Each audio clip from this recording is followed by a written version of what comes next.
Aquarius, hi! Welcome to Mr. Queen PH. At titingnan natin ang energies for you ngayong fourth quarter ng 2025. So that's October, November, December. So if you're interested in private readings, meron tayong 50% discount sa mga tarot reading services. So if you're interested, meron tayong link sa description at sa pinned comment. Paki-check nyo na lang yung information kung paano mag-book for a private reading. And please subscribe to our channel to show your support, like, share this video, at comment na rin kayo kung kayo naka-resonate.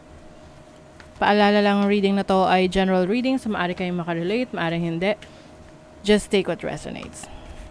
Okay, Aquarius, what is the energy? October, November, December.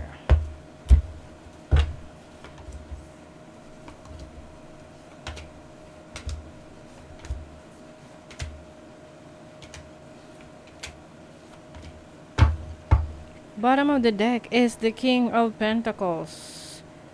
More focus ka sa career, trabaho, finances. Ngayong, fourth quarter. Maaring merong leadership role for you, merong mapopromote sa inyo, or pagdating sa trabaho, may mga responsibilities na ibibigay sa'yo. Pero itong responsibilities naman na ito ay may rewards, no? Rewarding naman. You have the Five of Cups, the Fool. Meron kang yung iba sa inyo, meron kayong pinagsisisihan na sinubukan nyo na hindi kayo sigurado. Yung bang tipong medyo naging kayo, careless. Na, gagawin ko to, bahala na. Tapos, yung resulta na gusto nyo, na-expect nyo, hindi nyo nakuha. Kaya, mas maging maingat ka sa mga gagawin mong desisyon, mga choices mo, pag-isipang maigi, para walang regrets, walang pagsisisi.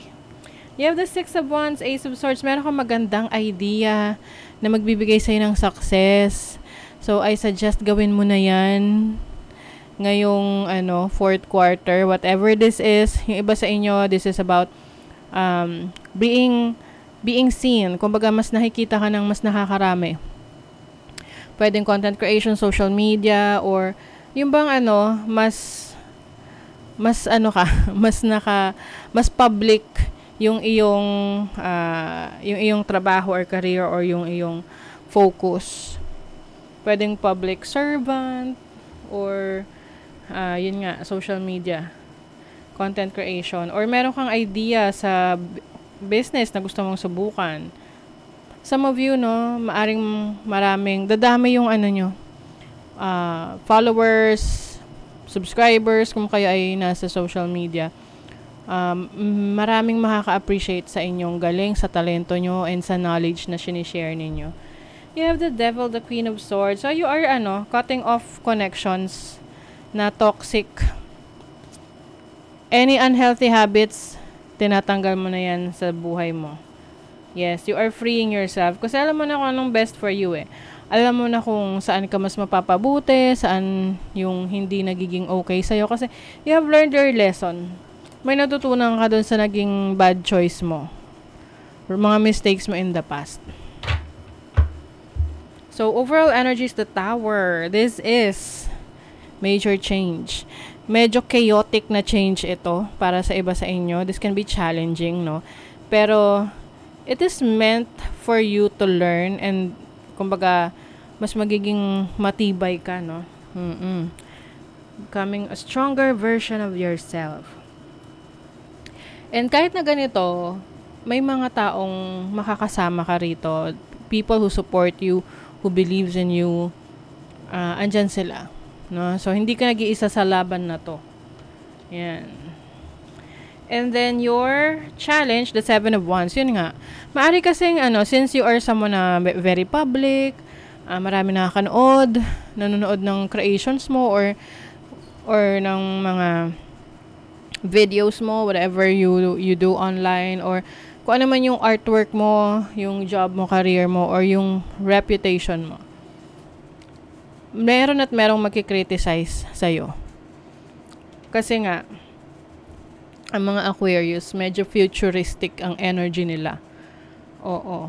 Kaya nga they are associated to aliens dahil advance yung kanilang pag-iisip. So, meron dyan, hindi sasang-ayon sa mga ideas mo or pinaglalaban mo. So, you have to protect your energies. Okay? Now, your opportunities sa Knight of Pentacles, opportunity sa career, sa business, tuloy-tuloy lang, no? Hindi man siya ganun ka parang malaki yung magiging improvement, but still you are there, no? Nandun ka na sa momentum. Some of you merong opportunity na makabili ng lupa, sasakyan, properties, at mas makapag-ipon ng pera ngayong fourth quarter. And then, yung inyong blessing is the Emperor. You are the, ikaw yung leader ng iyong sariling path, of course. And you are someone na talagang pinagpaplanuhan mo lahat ng kilos mo. Also, may structure. Leader talaga ang energy na to for you. So, like what I mentioned kanina, you may be getting a leadership role sa trabaho, sa business, sa career. And also, yung pagiging seryoso. Seryoso sa buhay na since walang makikialam sa mga gusto mong gawin, mas kontrolado mo yung sitwasyon.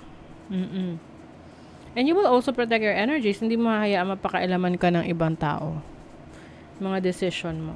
Money, career, finances, you have the Knight of Wands. Creative talents, creative skills. You will be earning money sa creative mo. Creative artwork, sa pagiging passionate mo, sa craft mo, and also travel, no? So, pwedeng meron travel opportunity sa trabaho, sa business mo, sa career mo, like you need to go somewhere else para kumuha ng mga mag-outsource ng products, services, ano man yung kailangan mo for your business.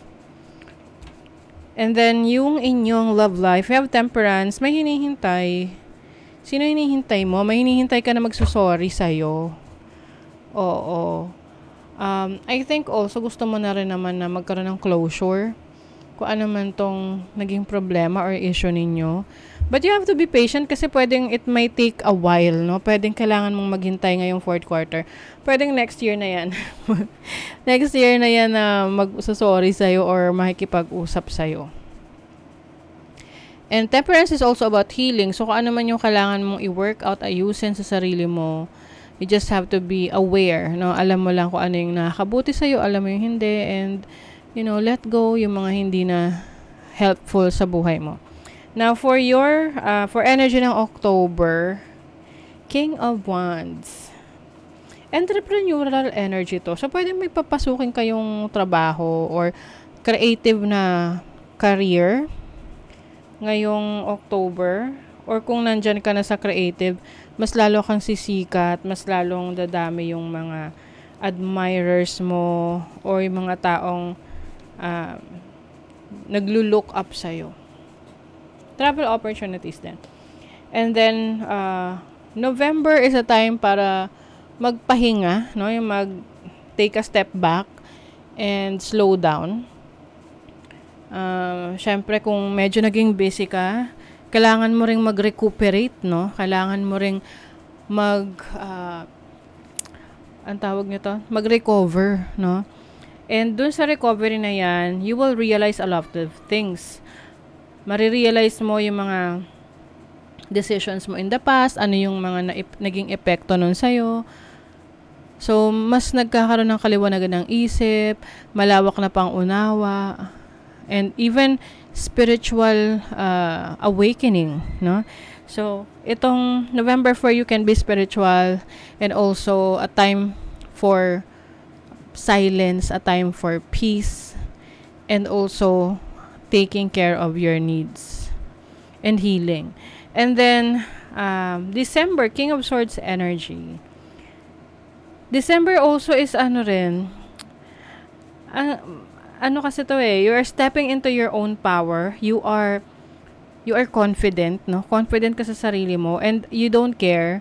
Wala kang pakialam kung meron mang mga tao na ayaw sa'yo. Kumbaga, ano, yung sinasabi na, oh, sorry, not sorry, no? And, yung bang unbothered, yan, hashtag unbothered ka. And also, meron kang learning opportunities. You may be taking up exams, masteral, doctorates. Yun rin yung isa sa focus mo. Pwede rin tong sarili mong sikap. Like, self-study. Magre-research ka. You will do your own research. Para sa mga interest mo. Let's see. South Node, energy ng past. So, ito na nga ang bibigyan mo ng closure. Energy ng past. Energy ng Aries is to finally take action and go with the flow, with the movement. Aries energy is also someone na very passionate. Yes, passionate sa gusto mong gawin. And then, conjunction, meron kang mga supporters, no? Like loyal supporters that will always be with you or someone na talagang maniniwala sa pinaglalaban mo or sa mga paniniwala mo. Maali ring merong energy na magbabalik from your past. Yung ganda Guaranteed success. Sigurado.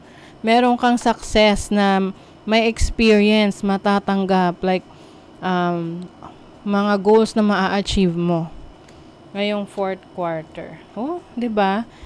And you will celebrate. You will enjoy those moments na appreciate ka at alam mong dinideserve mo 'yan.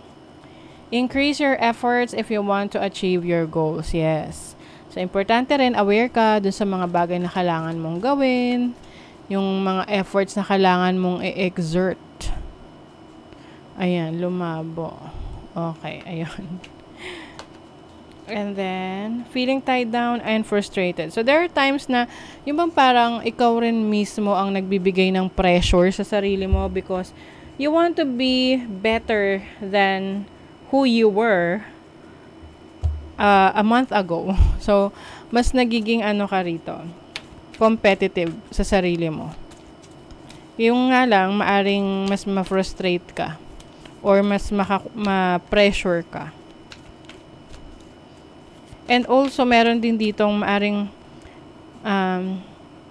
yung gusto mong may response na makuha. So, pwedeng sa relationship yan or someone na gusto mong mag-reply or meron kang gustong response na makuha sa isang tao na nananahimik, ayaw pumatol, ganon. Lighten up. Lighten up. Last quarter muna, Leo. The end of a tough cycle approaches.